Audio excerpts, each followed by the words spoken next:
Thank you, friend. Shabbat Shalom. Greetings to you all. What a fantastic High Holy Days Bob Dylan must have had as he won the 2016 Nobel Prize for Literature. It is a new morning, and as the permanent secretary of the Nobel Committee said when questioned about it, the times they are a-changing. Well, I hope he's listening, and if he is, congratulations, Bob. And as Peter and Yofi pointed out during our Rosh Hashanah service, well, we talked about the 10 days being about opening our hearts, learning to forgive, learning to love, to be better, to return to the path we were meant to traverse. There was that strange statement in Genesis 6, first about the angels and then about God, stating man is evil in his heart. That will come up again later. It almost sounded like man fits in the basket of deplorables and that he's irredeemable. Where have we heard that recently? Can we truly then be good? Can we forgive? Can we be forgiven? That's what this holiday is all about. Well, yes, we can. The 10 days of awe are over. I hope you all had an easy fast and are settling down to enjoy 5777. I believe it'll be a great year for everybody. You went through a process designed to take you to holy ground. Now, for those of you who observe Kapparot, came as close as can be to observing and participating in the temple sacrifice of Yom Kippur, the day of lot casting. The Torah reading of that day recalled the events that had been played out for thousands of years. Sins of the people transferred to a goat chosen by Lot, poor, and expiation, atonement, was attained for the community by the high priest. Now, this was the one day of the year that he, the Kohen Gadol, the high priest, could enter the Holy of Holies, but only with a rope around his waist, so that if he collapsed or died, he could not be pulled out. Otherwise, without the rope, because nobody else could go in and get him. Now, this was the one day of the year that, just contained all of the elements of what made holiness holy. Now, the Kapparot ritual attempts to recreate the expiation exercise, and it contains one of the great poetic prayers. It's not read other than during this time. And what a prayer it is. Children of man who sit in darkness and the shadow of death, bound in misery. If there be for a man even one interceding angel out of 1,000 accusers to speak of his uprightness, God will be gracious to him and say, redeem him from going down to the grave. I have found expiation for him. See, my friends, it only takes one voice to stand for you. Even when you are down and out, just one person to speak on your behalf. That's all it takes.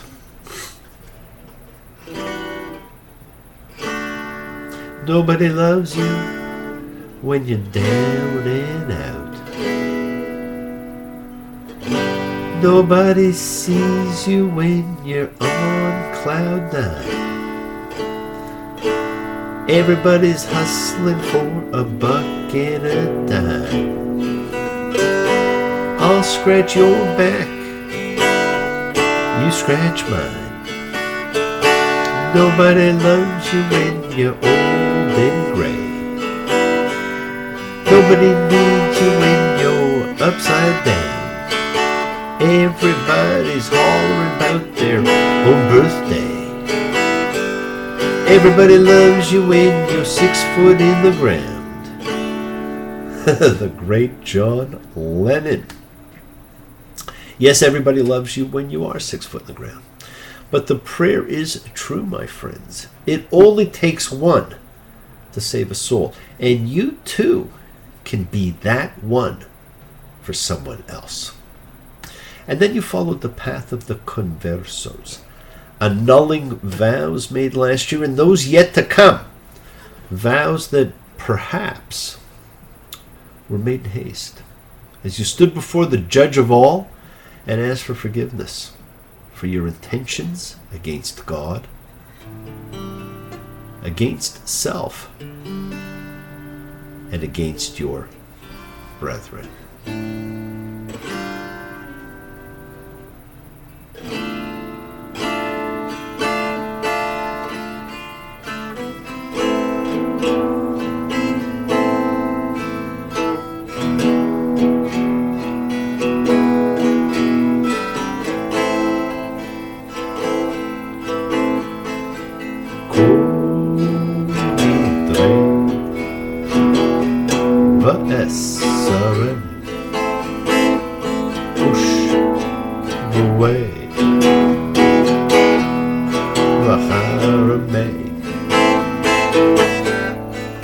economy. Kinu say, Machin Yue, Indana, Ishtabana, Acharima, Udasana, Alaf, Shatana, Yom Kippurim, Yom Kippurim, Haba Ali,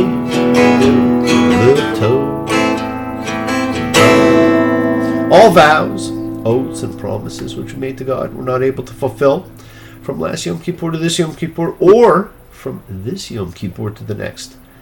May all such vows between ourselves and God be annulled. And you found yourself sealed in the book of life. And now, well, the end of the High Holy Days ushers in the gathering festival of booths, Sukkot, when we eat and sometimes sleep in our attached three-quarter huts. I've seen and been in some pretty amazing structures, friends. And this was glamping before there was such a thing. I guess that's where it must come from. Sukkot was one of the three pilgrimage festivals from pre-temple times, and that makes it a 3,400-year-old holiday. And of course, it is marked by the incredible ritual of the four species, the lulav and the etrog.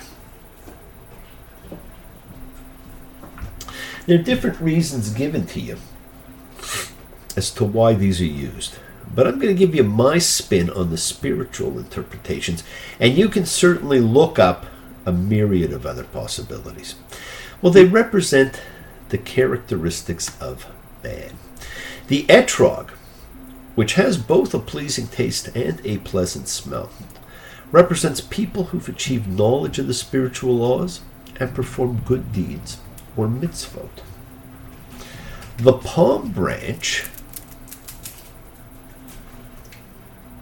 and be careful of them because they're sharp, which can produce tasty fruit but has no scent, represents those who have knowledge of spiritual law but lack in performance.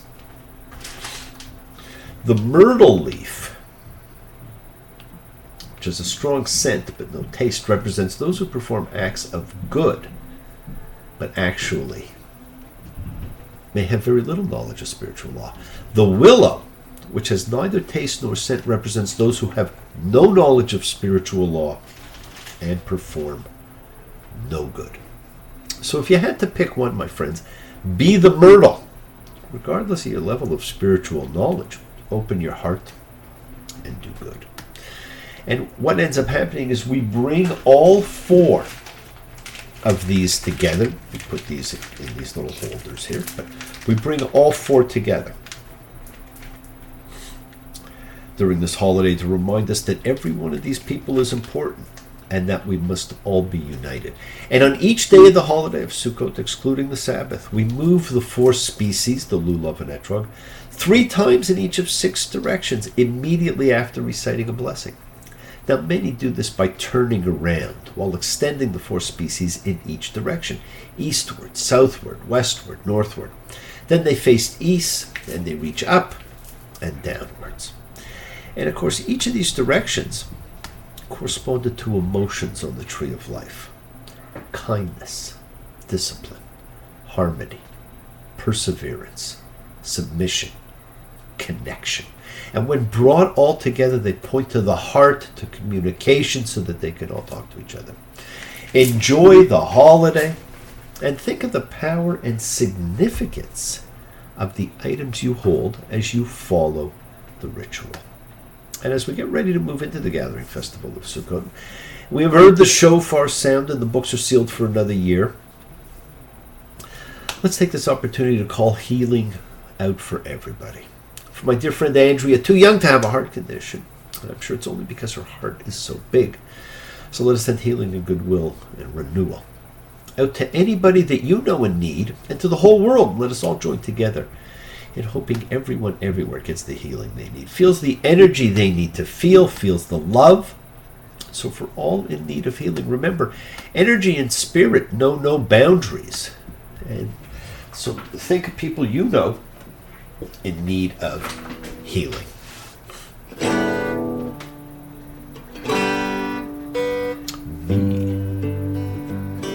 Shabera Avotinu Makor HaBracha Limotenu. May the source of strength, who blessed the ones before us, help us find the courage to make our lives a blessing. The renewal of body, the renewal of spirit, and let us say, Amen.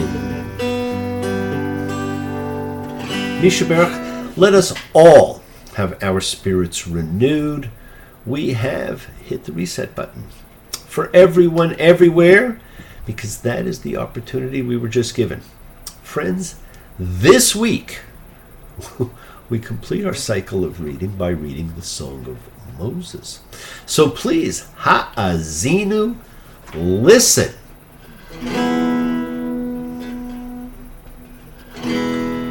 Listen.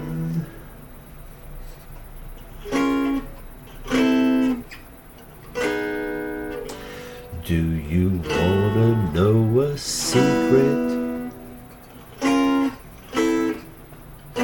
Well, we all want to know secrets. We love secrets. But the Song of Moses is not one of them. This is an unbelievably powerful one-chapter reading. Just one chapter. It feels and sounds more like the opening of an ancient epic poem than a Torah parsha. But as I said, it is the Song of Moses, and he was one of a kind. And this is what a kind and what a song this is. Now, this should have been the first words in the Torah, not the last. It is a conclusion that provides predictions, explanations. It tells you what takes place. It's an amazing way to begin the book, and I wonder if it ever were the beginning, and then the rest was simply told in flashbacks. Deuteronomy 32:1. Give ear, listen, O heavens, that I may speak, and let the earth hear my mouth's utterances. Let my teaching drop like rain, my words flow like dew. The rain has followed me through the mist of sorrow that surrounded me. The sun could never thaw away the bliss that lays around me. Let it rain, let it rain, let your love rain down on me. Let it rain, let it rain, let your love rain down on me. Well, the answer is there. Let love rain down. And there are those two witnesses again. Remember, the law calls for two witnesses, not one, to ensure fairness. And what great witnesses Moses continues to call on. The heavens and the earth. Can't get much better than that.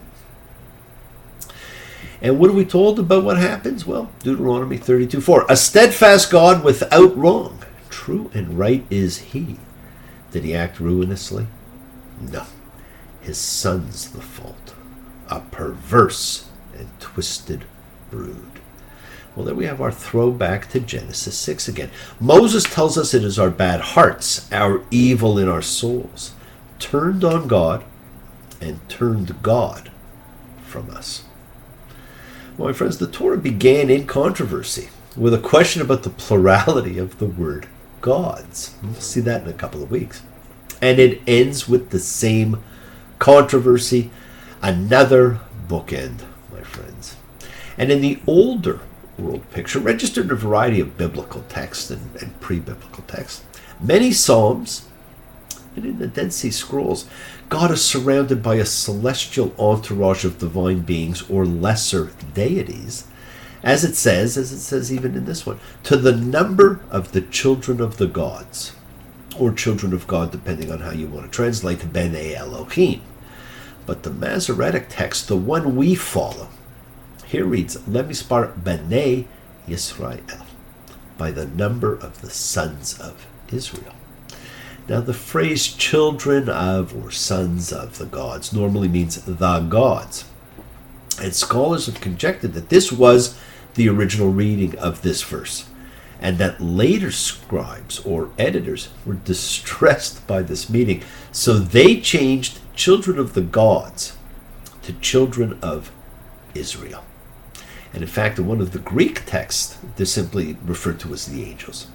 Now, if this is the case, then the original meaning was that God allotted a nation to each of the gods, and he took Israel as his own people, in which case the author of this song believed that there were in fact other gods, but that Yahweh, or Adonai, was supreme.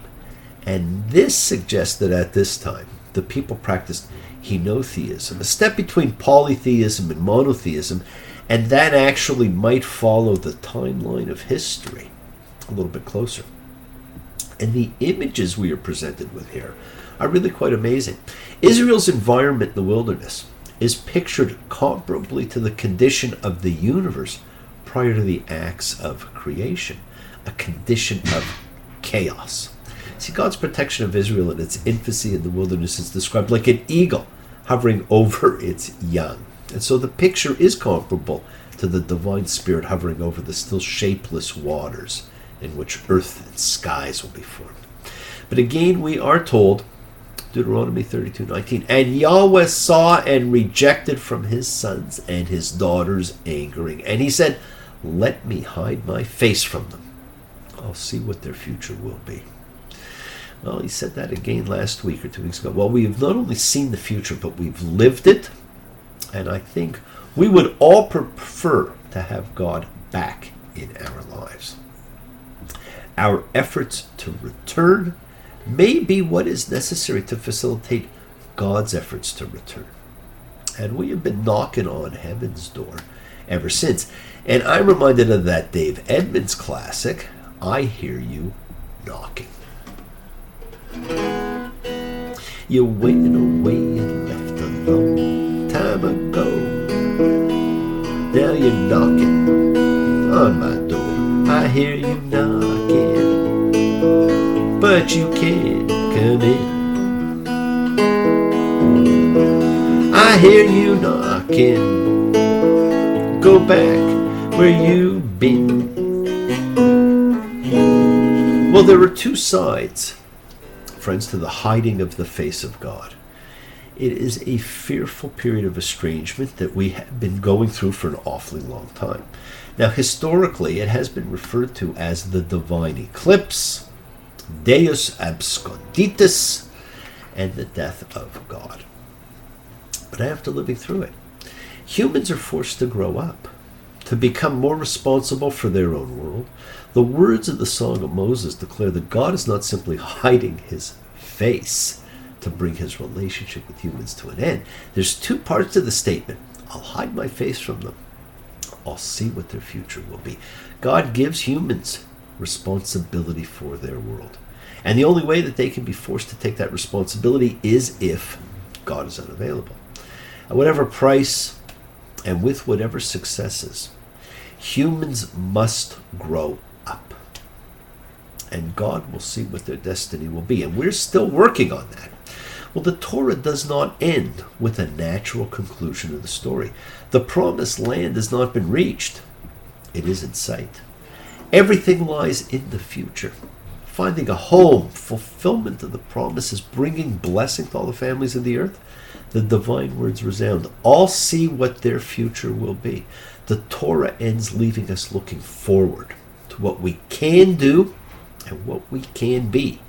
Yes, my friends, the Torah ends here with the future, with the story still to be told. It is a message to the reader that this is not meant to be just a story of the past. The world is sacred, So is everything in it. Express your gratitude, light a candle, make a wish, celebrate your life. The lives of everybody you love. Share your feelings with them.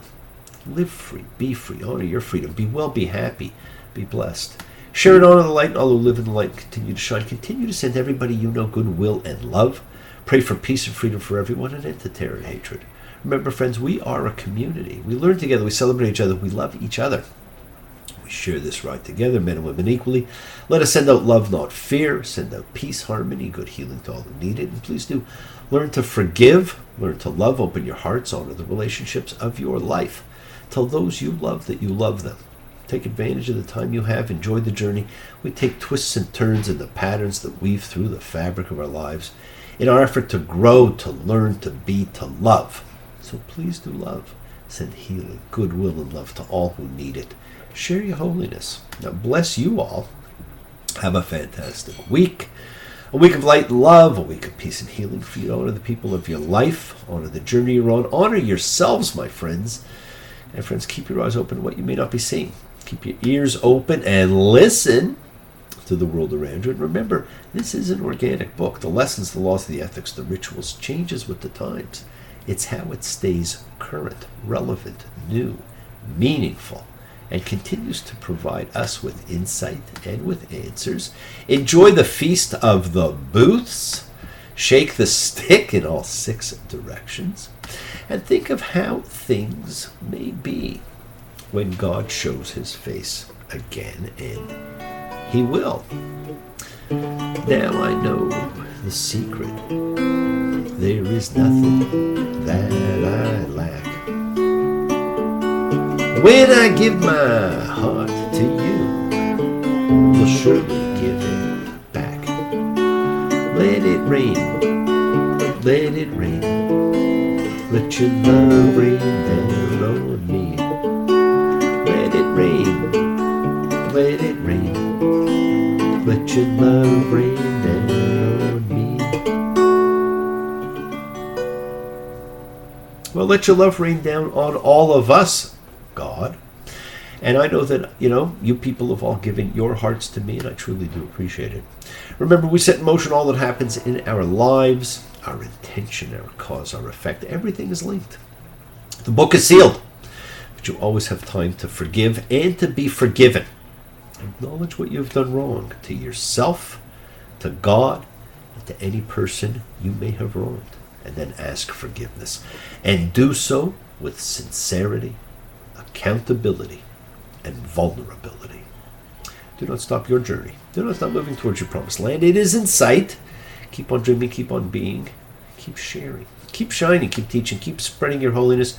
Do not follow fear. Now, thank you all for joining me, for participating, for sharing your lives, your love, your time with me. I truly appreciate it. I love you all, and I look forward to seeing you all next time. Be well till then. Shabbat shalom, and blessings to you all. Have a great week. Bye.